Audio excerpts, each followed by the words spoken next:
Terça-feira chegamos à cidade de Corinto. Já estudamos um pouco de Paulo, apóstolo de Jesus. Jesus ele menciona 396 vezes.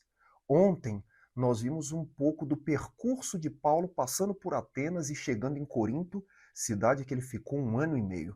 Alguns estudiosos dizem que viviam em Corinto cerca de 600 mil pessoas. Corinto era uma cidade muito importante para o mundo antigo.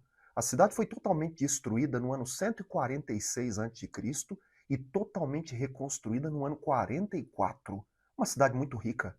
William Barclay diz que a cidade de Corinto era a mais importante da Grécia. Todo o comércio da Grécia passava por Corinto.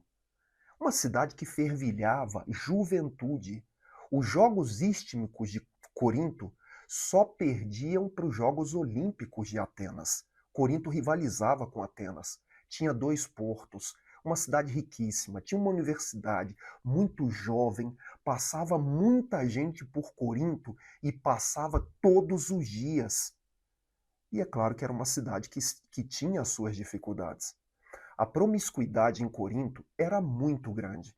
Segundo Estrabão, em Corinto havia um templo com 1.000 prostitutas a Afrodite. Era uma cidade completamente pervertida. Alguns dizem que Corinto foi a cidade mais pervertida do mundo antigo. Uma cidade idólatra. Uma cidade onde se pulsava juventude, cultura, mas se pulsava promiscuidade. Paulo entendeu que se o evangelho pudesse ser pregado em Corinto, o evangelho podia ser pregado em qualquer lugar. Ele pensou, se o evangelho chega aqui, o evangelho vai para o mundo. O que nós podemos aprender da lição de hoje? Às vezes a gente olha para trás e diz, antes era mais fácil pregar o evangelho que hoje. Eu acho que nós precisamos ser um pouco mais ousados, não? Precisamos chegar a alguns lugares que aparentemente são difíceis de alcançar. Eu me lembro das palavras de Deus para Josué.